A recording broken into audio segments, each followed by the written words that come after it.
예, 안녕하세요. UNC의 칭다오 오피스입니다. UNC 중국 오피스고요. 이번 5월 세미나부터는 저희가 유튜브로 영상을 녹화해서 올리는 방식으로 변해가지고요. 저희 중국 오피스도 그러한 기조에 맞춰서 자료를 준비해서 영상으로 여러분들께 소개해드리겠습니다. 그러면 저희가 준비한 5월 세미나 중국 오피스 자료를 보시겠습니다. 언제나 그랬듯이 처음에는 주요 도시별의 부동산 가격 추이를 한번 보시겠고요. 이를 통해서 전체적인 중국 부동산 시장의 상황을 저희가 수치적으로나마 한번 살펴보도록 하겠습니다. 두 번째로는 중국 거시경제 상황에 대해서 조금 알아보겠는데요. 부동산을 하시는 분들은요, 이 거시경제에 대한 감이 어느 정도는 있으셔야 됩니다. 그렇기 때문에 이 부분에 대해서 저희 또한 중국 거시경제 상황을 쭉 보고 있는 입장이다 보니 저희가 가진 생각을 공유를 드리겠습니다. 정답이 아닐 수는 있지만 그래도 여러분들께서 다양한 관점을 가지시는데 참고하셨으면 합니다. 마지막으로는 매월 조금씩 달라지는 기타 내용 이렇게 구성을 했습니다.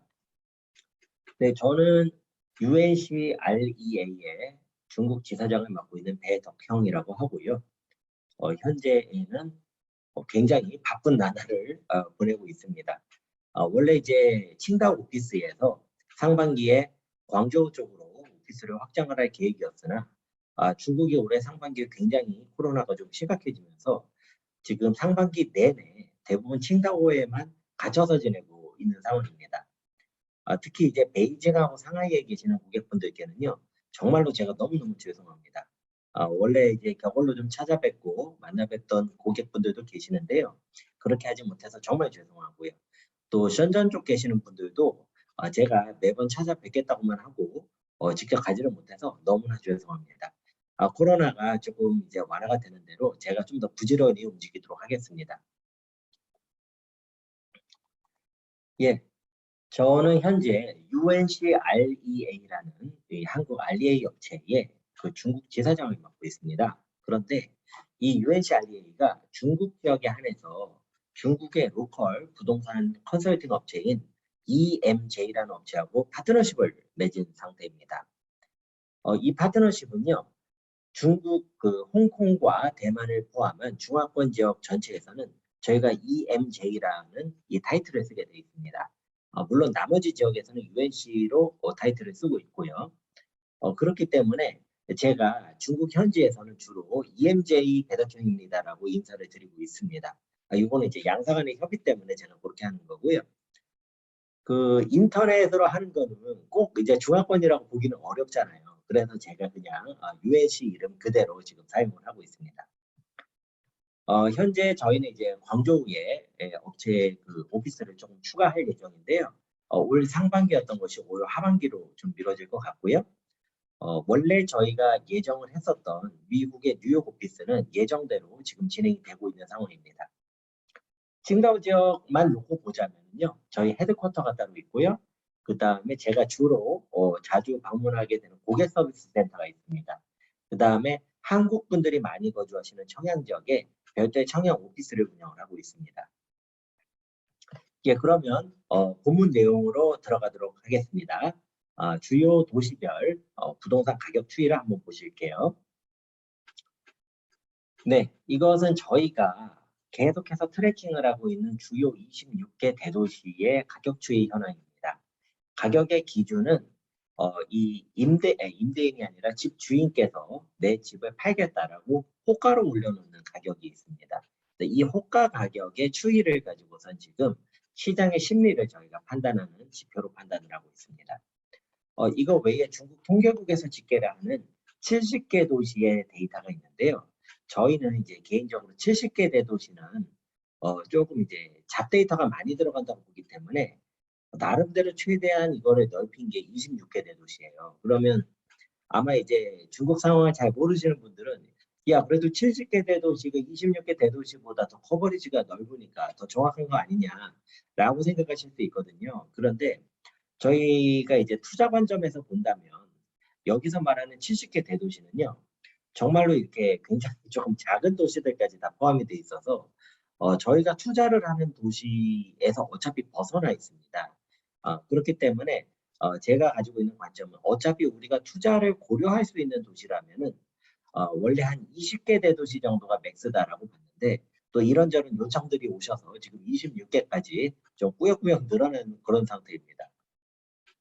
지역은 지금 보하이완 지역이 있고요. 그 다음에 장산자오, 장강삼각주죠. 또 주산자오, 광동 지역이 있고요. 그 다음에 화종, 화동, 동베이, 화시 이렇게 나눠가지고 저희가 정리를 하고 있습니다. 자, 보시면은 이 보하이완 발해만 지역을 보실게요. 지금 따리엔 같은 경우에 코로나 이후에 엄청난 가격 상승을 기록을 했습니다. 기록을 하다가 이 가격 상승세가 작년 하반기부터는 조금 수그러들더니 올해 와서는 딸에는 거의 이제 가격이 안정세로 접어드는 그런 모습을 보여주고 있고요. 베이징은 조금 제가 봤을 때 수치적으로는 딸이하고 비슷해 보일 수는 있지만 추세가 조금 달라 보입니다. 이유는 베이징은 이제 정책하고 시장이 끊임없이 싸우고 있거든요. 그렇기 때문에 이 베이징 지역 같은 경우에는 안정세라고 보기보다는 시장과 정부 정책의 끊임없는 대결 구도로 보고 있습니다. 한편 시장이 정책 앞에 속절없이 무너져 버린 데가 이제 텐진인데요. 텐진은 이제 정책적으로 부동산을 조금 살려보려는 노력을 하고 있음에도 불구하고 그렇게 쉽게 진행이 되지 않는 것 같습니다. TNG는 여전히 하락세를 기록을 하고 있어서 지금 만 3년이 넘는 기간 내내 계속해서 역성장을 하고 있는 이런 상황입니다. 장산자오 지역은 전반적으로 견조합니다. 늘 그랬듯이 중국 경제에서 차지하는 비중이 가장 큰 지역이 장산자오거든요. 그래서 이 지역은 지금 굉장히 견조하고요. 조금 특이한 게 이제 난징 지역이 가격 하락세가 오히려 더 심화가 되고 있습니다. 난징 지역에 계시는 분들은 일단 난징이 조금 더 지나면은 확실한 저평가 구간으로 갈 수 있다라는 감도 조금 가지셨으면 좋겠습니다. 장산자오 안에 속해 있는 지역 중에 닝보가 있죠. 이 닝보는 따리엔하고 좀 비슷한 형태를 보였습니다. 엄청나게 코로나 기간 20년, 21년 성장을 하더니 지금은 거의 굉장히 완만한 상승세로 전환을 한 상태입니다. 주산자오는 어떻게 말할 방법이 없네요. 심처는 지금 데이터가 통계가 발표가 안 되고 있고 이 지역은 그냥 태풍의 눈이라고 봐야 돼. 태풍의 눈은 오히려 고요한가요? 이 거의 태풍과 같은 지역이라 그리고 온갖 해외의 투자 세력들도 이 기관 투자자들도 바로바로 들어오는 지역이라서요. 여기는 굉장히 뜨겁습니다. 좀 재미있는 지역이 화종 지역이죠. 화종 지역에 보시면은 이제 장샤 정도가 약간 하락세를 기억을 하고 있는데 요 밑에 있는 지역들 난창하고 시자장 이 두 지역은요. 정말로 텐진급은 아니지만 그래도 가격이 정말 상승을 안 하는 그런 대표적인 지역으로 지금 굳어지는 것 같습니다. 이 부분 조금 주목할 필요가 있는데요. 이 중에서 이제 맨 밑에는 정조라는 지역 보이시죠? 이 정조가 중국 북방에서 네 번째로 경제 규모가 큰 다크호스라고 불리는 그런 도시인데 가격이 지금 탄력을 안 받고 있습니다. 이런 거는 저희한테는 굉장히 좋은 투자 정보가 될 수가 있습니다. 그런 거 좀 체크를 하시고요. 화동 지역에서는 지금 칭다오가 계속해서 가격 탄력을 못 받고 있어가지고 뒤에서 설명을 드리겠지만 이미 상당히 많은 개발상들이 지금 공급을 급격하게 줄이고 있는 그런 상황입니다. 진화는 거의 안정세라고 볼 수가 있겠고요. 이엔타이 같은 경우에도 요즘에는 조금 가격이 워낙 탄력을 안 받다 보니까 공급이 많이 떨어지는 그런 모습을 보입니다.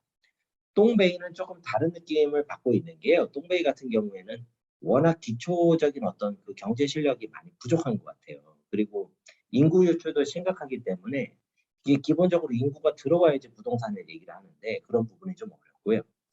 과시 지역이 지금 조금 강합니다. 다시 얘기해서 정부하고 총칭이 가격이 계속해서 상승을 하는 게 멈추지 않고 있습니다. 그래서 과시 지역은 조금 이렇게 지켜볼 필요가 있고요. 저희가 집계하는 26개 대도시 중에서는 약 60%의 도시가 상승세를 유지하고 있고요. 보합세를 유지하는 도시는 10% 수준입니다. 나머지 한 30% 정도가 가격 하락세를 기록을 하고 있다. 이렇게 말씀을 드리겠습니다. 네, 이번에 중국 지도가 나왔는데요. 제가 이런 거 한번 말씀을 드릴게요. 여기 이제 우리나라가 있는데, 이제 우리나라를 두고 이거 사실상 섬나라다 이렇게 얘기를 하잖아요. 그 왜 그러냐면, 자 보십시오. 위에는 북한이 있고, 어차피 왕래가 안 되죠. 그 다음에 나머지는 다 바다 아닙니까? 그러니까 이것은 섬이다. 라는 얘기가 이제 나오는 거죠. 상당히 일리가 있는 말 같습니다. 우리나라 입장에서는 이제 삼면이 바다다 보니까 우리가 이제 어렸을 때부터 살면서 이제 중국에서 태어나신 분들 말고 이제 한국에서 쭉 자라오신 분들은 한국이 바다가 부족해서 걱정을 해본 적은 없죠. 저희는. 자, 그런데 중국은 상황이 다릅니다. 중국은 바다를 인접하고 있는 데가 얼마 없습니다. 저희가 이렇게 보면 바다 이렇게 많이 인접하고 있는데라고 생각하시지만 나머지를 봐보세요. 나머지를 봐보세요. 예를 들어서 여기 여기 칭하이 이런 데 한번 봐보십시오. 이름은 하이가 들어가는데 바다가 없어요. 얘는. 자기 안에 있는 강이나 이런 것만 보는 거죠. 자, 그러니까 중국 사람들 입장에서는 이 바다가 굉장히 귀한 겁니다. 그런데 중국 부동산에서는요. 이런 확률이 있어요. 뭐냐면 남쪽으로 바다가 보이는 것은 중국에서 굉장히 큰 값어치를 갖습니다. 이 값어치라는 거는 희소성을 의미하거든요. 자, 그러면 지도만 놓고 봐보실게요. 남쪽으로 바다가 보이는 대표적인 지역이 이 광동하고 복건 지역입니다. 광동, 후젠 이쪽은 남쪽으로 바다가 보이는 지역이죠. 그렇죠? 그 다음에 또 하나 있는 게 산동의 남쪽입니다. 여기가 이제 남쪽으로 바다를 볼 수 있고요. 또 하나 있는 게 이제 보하이완 쪽인데 보하이완의 북쪽이 있고 다리안부터 딴동까지 이어지는 요 남쪽이 있습니다. 자, 그 하나씩 나눠서 보시면 광동 쪽하고 후젠 쪽은 바다를 끼고 있는 데가 이미 가격이 엄청나게 높습니다. 높을 뿐만 아니고 여기는 너무나 더워요. 너무나 더워가지고 굉장히 습합니다. 자, 그런 게 하나가 있고요. 그 다음에 이제 보하이완의 요 북쪽 지역 있잖아요. 여기는요, 겨울이 되면은 정말 상상하기 어려울 정도로 춥습니다. 상대적으로 좀 괜찮은 데가 이 산동의 남쪽하고 그 다음에 이 요동반도라고 하죠. 요동반도 요 남쪽 요 라인은요 아주 춥지는 않습니다. 조금 더 상태가 좋은 데가 이제 산동의 남단인데요. 자, 그런 부분에서 봤을 때에 저희가 조금 실제로 거주를 하시지 않거나 혹은 투자를 안 하시더라도 우리 이제 한국인이 중국의 투자 관점에서 좀 눈여겨볼 만한 지역이 두 개가 있습니다. 하나는 이제 따리엔이라는 곳이고요. 하나는 칭다오라는 곳입니다. 이 두 도시하고 아무 연관이 없는 분들이 계실 수도 있는데 부동산 관점에서는 평소에 좀 봐두시면 도움이 많이 됩니다. 자, 예를 들어서 따리엔 하나만 보거나 칭다오 하나만 보시면 큰 도움이 안 될 수가 있는데 두 도시가 닮은 듯 서로 다르거든요. 그러니까 비교를 하다 보면은 여러 가지 이제 인사이트들이 많이 생기는 것 같습니다. 지금 요 따리엔하고 따리엔의 요 가장 이 서쪽을 류순호라고 부르거든요. 우리의 옛날 안중근 의사가 수국하신 그 여순이 바로 여기에 있습니다. 그 요 여순에서부터 산동성 연태까지 여기 잘 보이시는지 모르겠는데 섬들이 있거든요. 여기를 어떤 거는 해저로 어떤 건 다리로 해가지고 이거를 쭉 연결을 하는 작업이 2025년부터 2035년까지 10년에 걸쳐서 진행될 예정입니다. 지금 요 요동반도하고 산동반도는요, 사실 굉장히 역사적으로 문화적으로 가까운 지역인데, 딱 하나 뭐가 없냐면 육로 연결이 안 돼 있습니다. 그래서 이거를 육로로 진행을 가려면 이렇게 삥 돌아서 가야 됩니다. 이렇게 삥 돌아서 가야 되기 때문에 대부분의 지금 이동을 비행기로 많이 하거든요. 배로 가도 되지 않느냐. 배도 있습니다. 배도 있는데 비행기는 이제 1시간 정도도 안 걸려요. 그러니까 이제 한국 가는 거하고 거의 비슷한 수준입니다. 자, 그래서 요 산동 경제하고 요 동북 삼성 경제를 연결을 하자는 건데요. 일단 이 따리엔이라는 데를 조금 설명을 드릴게요. 자, 따렌의 위치가 여기에 있습니다. 요 요동반도의 맨 끝에 있는데 동북 삼성이 어떻게 되어 있냐면은 랴오닝, 지리엔, 그다음에 헤이롱장 이렇게 세 개로 돼 있죠. 헤이롱장 바로 건너편은 러시아입니다. 그래가지고 요 동북 삼성이 이렇게 보시면 교묘하게 바다를 접하는 데가 없어요. 그래서 유일하게 하나 있는 게 이제 단동하고 여기 저 따리엔 있는 이쪽이 이제 바다를 접하고 있습니다. 즉 따리에는 동북 삼성에서 가장 남쪽에 위치해 있고요. 가장 확실한 항구를 가지고 있는 도시입니다. 자, 그렇기 때문에 동북 삼성 전체에서 가장 강한 경제력을 가지고 있죠. 자, 그러면 이 다롄의 위치가 많은 분들께서 야, 다롄 너무 북쪽에 있는 도시 아니냐.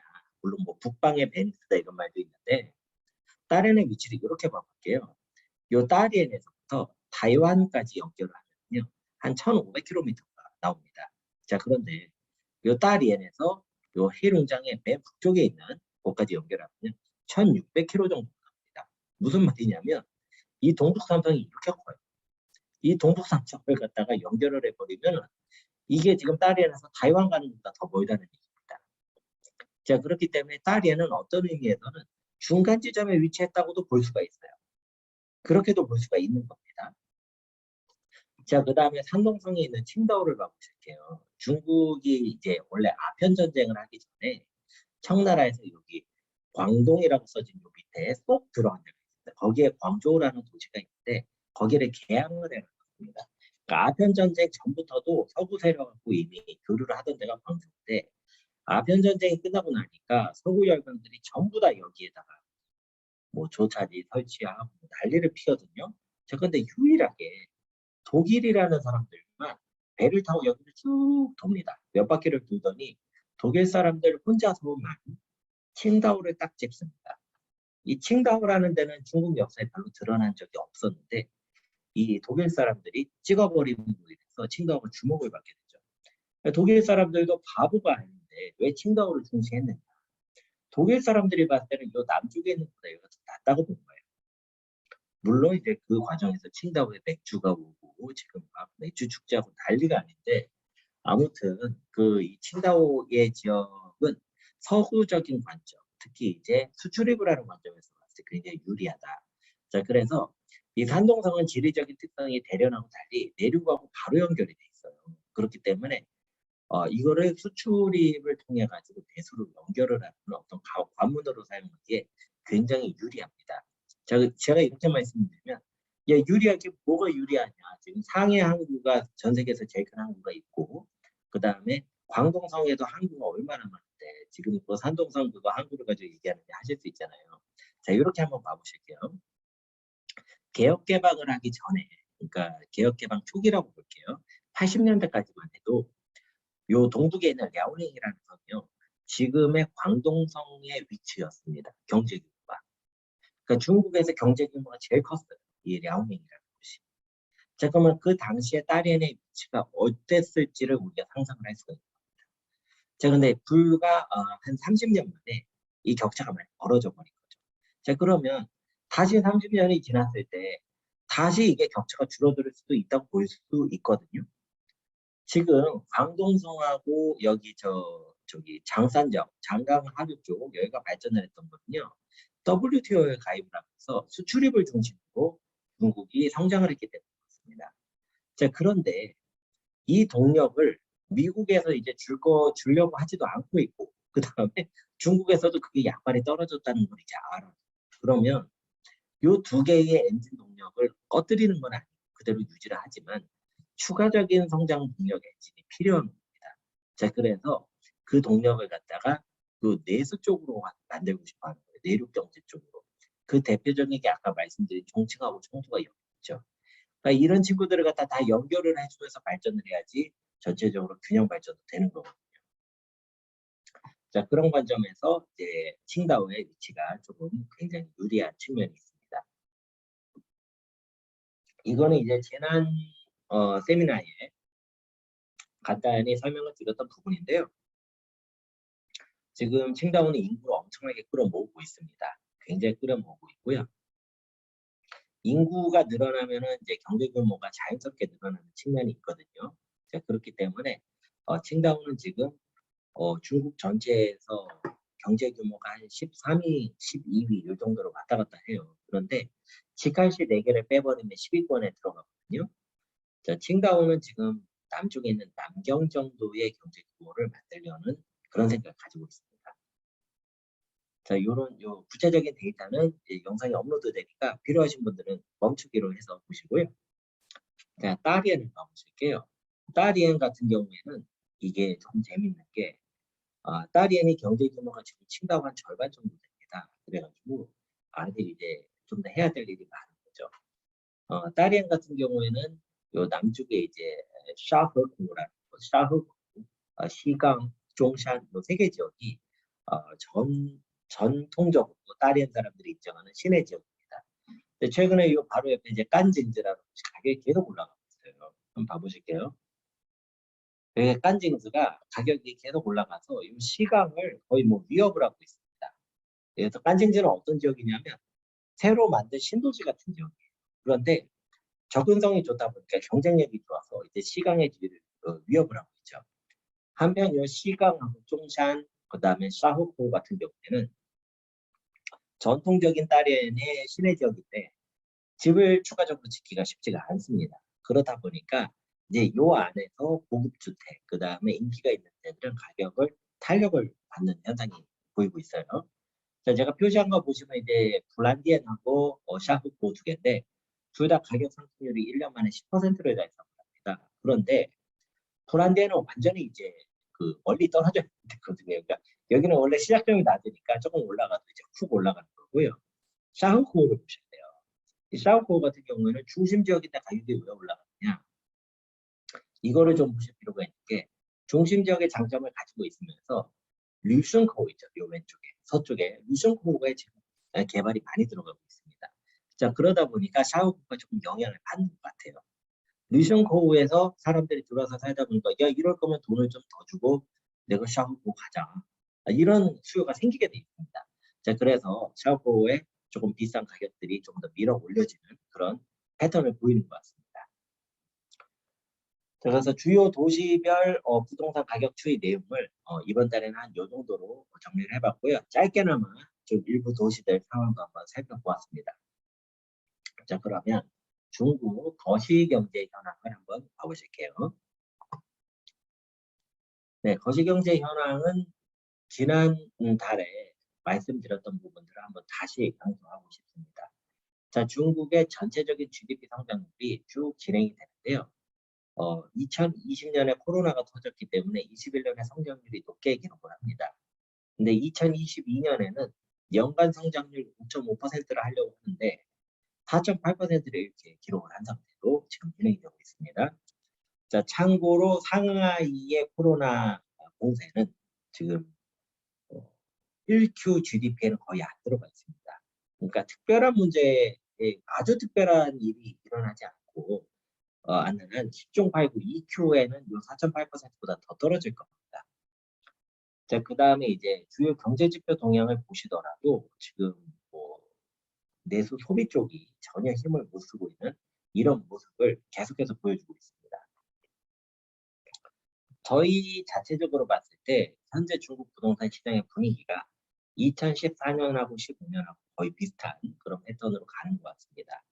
자, 일단 중국 전체의 큐별로 경제 성장률이 어떻게 되는가? 그러니까 각 큐별로 YY를 보는 거죠. 자, 보면은 1큐에 4.8% 아까 기록을 했잖아요.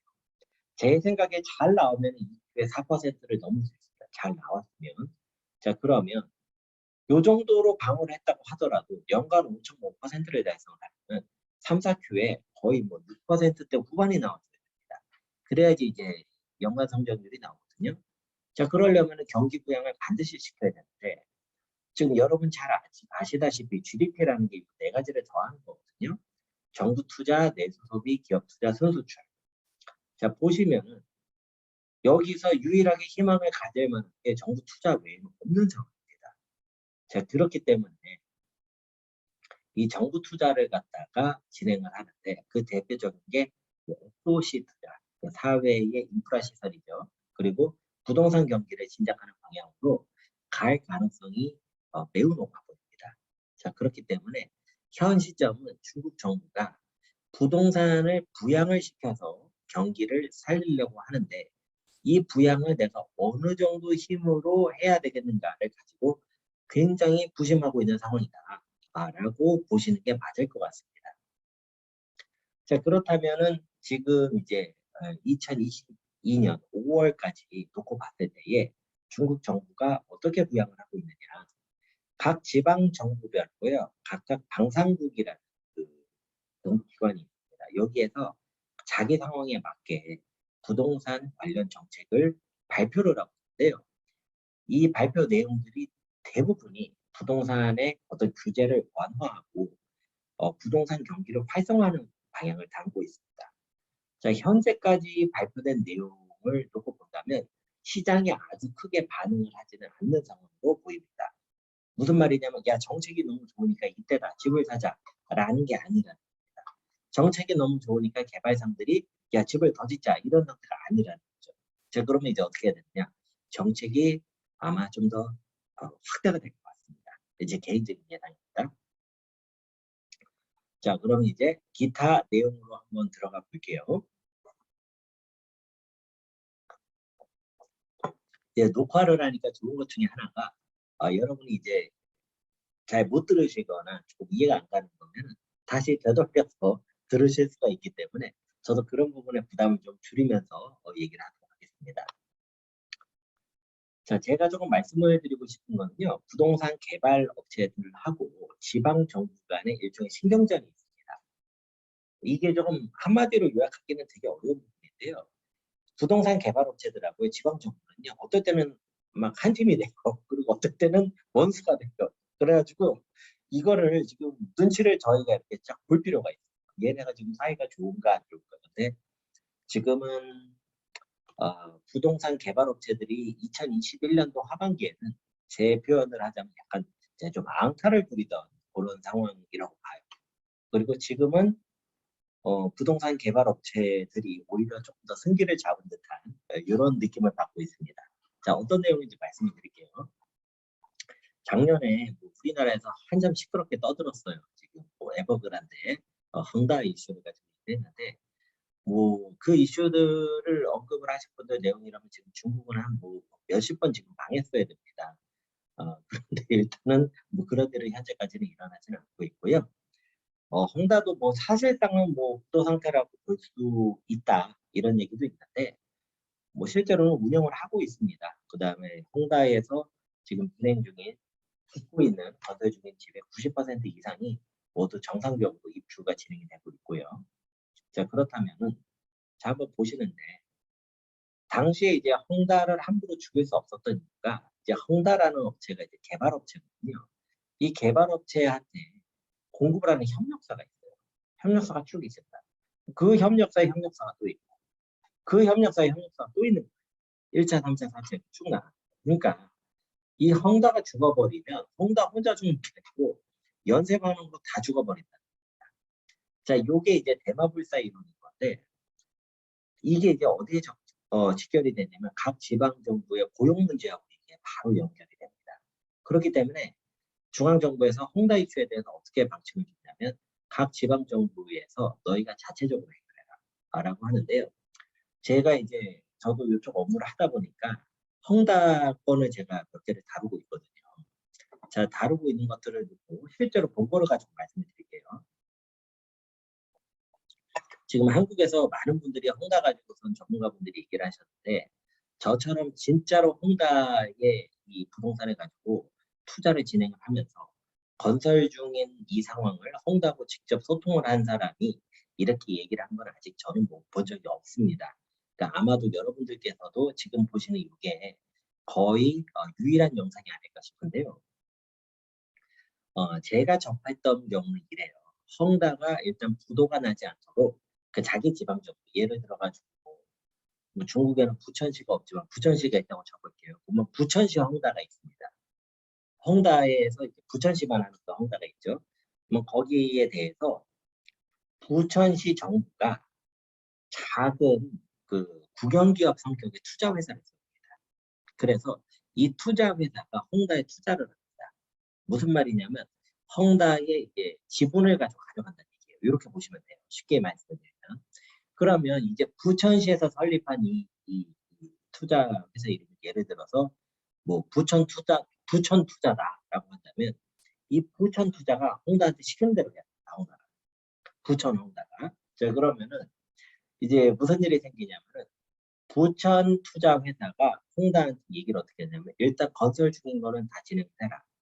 건설을 진행을 하려면 창틀도 달아야 되고 거기다가 되고 저 식탁도 껴야 되고 화장실도 시공을 해도 해잖아요. 이런 게 다 협력업체들이 하는 거잖아요.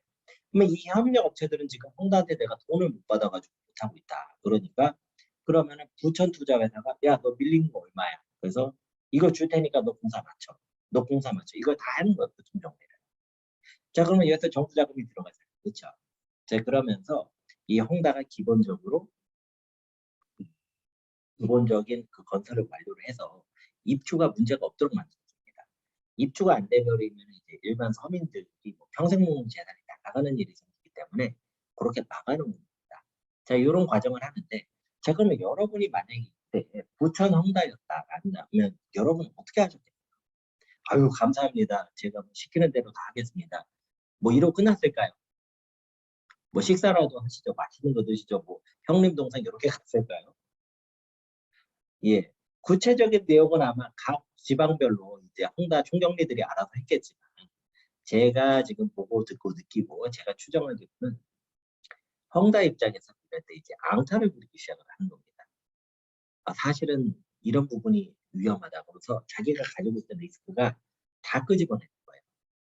부천 투자는 잊혀버리는 거예요. 이제. 얘네 이것도 해결해야 되네. 그래서 막 승질만 계속 내면서 이렇게 하는 거예요. 자 그러면 홍다가 이걸 하고 있잖아요. 그러면 우리가 봤을 땐 홍다가 지금 재무 상황이 안 좋아지는 거잖아요. 홍다 당사자는 어떻게 느낄까요? 재무 상황이 좋아집니다. 이게 이제 중국하고 조금 서구 중심하고 조금 달라지는 건데 홍다는 오히려 이번 기회에 재무 부담을 많이 줄였을 거예요. 그리고 지방정부 별로도 각각의 독특한 이제 네트워크가 형성이 됐을 거고 다만 이제 타격을 받은 건 홍다의 원래 이제 일대 주주였던 디자인 같은 사람들은 타격이 심하겠죠. 자, 그럼 여러분 이렇게 봐볼게요. 이제 시각을 한번 넓혀보겠습니다. 헝다의 경쟁업체들이 있습니다. 그럼 이 경쟁업체들은 어떻게 할까요? 이 경쟁업체들이 예를 들어서 저는 재무가 튼튼합니다. 그래서 저는 협력업체들 문제없이 줄 수 있습니다. 이렇게 할까요?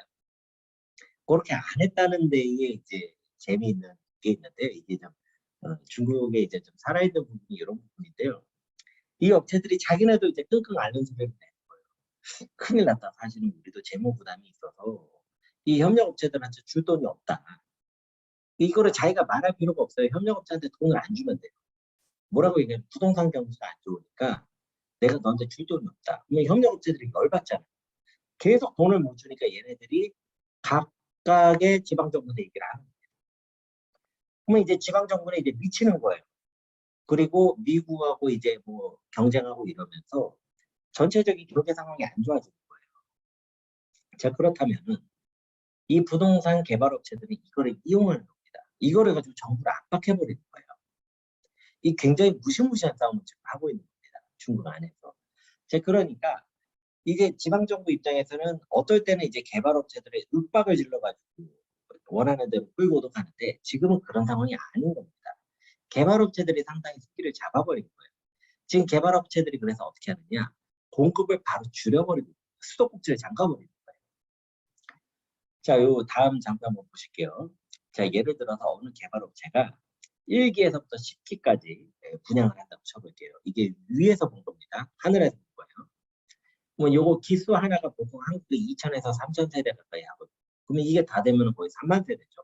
어마어마한 단지예요. 그러면 개발업체는 초반에 이만한 땅을 갖다가 자기가 지방정부한테 매입을 한 겁니다. 자기가 자기 돈을 들여가지고 뭐 알아서 대출을 했겠죠. 자, 근데 매입을 해놓고 나서 내가 이거를 건물을 지어봤자 건물을 지을 돈도 부족하고 그 다음에 건물을 지어도 이게 물건이 안 팔린다. 그러니까 나 그냥 못 짓겠다. 그래서 1기, 2기 지은 다음에 그냥 끝내버리는 거예요. 자, 그러면 이 3기에서부터 10기까지가 빈 땅이 되는 겁니다. 그럼 지방정부 입장에서는 요거를 갖다가 내가 이제 도시를 만들어서 사람들도 생기고 어떤 이 도시화율을 갖다 목표를 관리를 했는데 이게 안 되는 거예요. 이런 상황에서 봤더니 개발상이 지금 죽게 생겼다. 이렇게 돼버린 거예요, 상황이. 제가 그 개발상은 나 이제 난 죽겠네, 나 이제 집 못 짓겠네 이런 상황입니다. 자, 그러면 지방정부에서는 개발상한테도 당근을 줘야 되는 거죠. 지금 국면이 약간 이렇습니다. 그렇기 때문에 이런 거를 갖다가 잘 보시는 분들은 지금 매입을 들어가시는 거예요. 지금 가격이 올라갈 때 들어가면 힘드니까 지금이 적기가 돼요. 자, 부동산의 절대 법칙이라고 할 수 있죠. 미리 준비했다가 행동으로 옮기는 분들이 항상 다 가져옵니다. 이게 핵심입니다. 자, 부동산은요, 초보자하고 고수하고 어디서 차이가 나요? 초보자는 이렇게 생각해요. 내가 수중에 돈이 없어서 부동산을 지금 관심이 없다. 자, 그런데 고수는 어떻게 생각하냐? 지금은 돈이 부족하니까 지금은 공부를 할 때다. 돈이 부족할 때 공부를 하는 차이가 어떤 매물이 좋은지. 그리고 돈이 생겼을 때 행동하겠다는 겁니다. 돈이 없었을 때 그거를 해놓기 때문에 돈이 생기고 움직일 수 있는 거죠. 또 초보자들은 야, 내 팔자랑 부동산 어차피 안 맞는다. 이러고 단정을 지어. 그러니까 이게 가능성 자체가 다 이제 꺾여버리는 겁니다. 이런 사고방식 때문에. 자, 한편 고수들은 어떻게 생각하냐면 공부를 하다 보니까 너무너무 괜찮은 매물, 저평가된 게. 근데 내가 돈이 부족하네. 방법이 없을까? 방법이 없을까? 이런 사람들 눈에는 정부에서 무슨 정책이나 혜택을 준다 보면 바로 들어옵니다. 그러니까 결국 고수들이 가져가게 됩니다. 네, 그러면 지금 이제 저희 이 영상 보시는 분들이 보통 이제 중국에 계시거나 중국에 관심을 가진 분들이시거든요. 그러니까 중국 쪽 자산을 가지고 한번 말씀을 드려볼게요. 첫 번째는 지금 중국에서 주택을 보유하고 계신 분들. 두 번째는 미보유하신 분들. 나눠서 한번 말씀드리겠습니다. 자, 주택을 이미 보유하고 계시는 분들은요. 추후 상승 시장을 형성했을 때 내가 어떻게 갈아타기를 해야 되는가를 지금 고민하셔야 됩니다. 자, 무슨 말이냐. 여기 이제 하나의 도시가 있다고 쳐볼게요. 보면은 CBD 지역이 있어요. CBD 지역이 중심 상업지구입니다. 한국에서 이제 여의도하고 테헤란로가 CBD에 해당합니다. 이런 지역이에요. 쉽게 얘기하면 출근하는 데입니다. 건물 빽빽하게 있는데. 자, 그런데 중국에 초기에 투자를 하신 분들은 거의 CBD 지역이거나 준 CBD 지역에 집을 가지고 계세요. 자, 이런 집들의 특징은 어떠냐면요. 여기 지금 사진에 있는 이런 집들입니다. 노후화가 돼버리는 거예요. 노후화가. 자, 그래서 집들이 가격은 높은데 생활 환경이 썩 좋지는 않습니다. 자, 그런데요. 한편 이 중국의 모든 도시들이 계속해서 커진다고 그랬잖아요. 자, 그러면 핵심 인프라들이 계속해서 들어갑니다. 이 핵심 인프라가 이제 되게 중요한데요. 대표적인 공항, 그리고 두 번째가 고속철역입니다. 고속철역 중에서도 자기가 살고 있는 도시에서 사람들이 가장 많이 이용하는 고속철역이 한 개 또는 두 개가 압축이 될 수 있습니다. 그 여러분들이 한번 찾아보시면 나옵니다. 자, 그래서 요 핵심 인프라하고 CBD 사이에 사람들이 살 때에 교통 편의성이 극대화가 됩니다.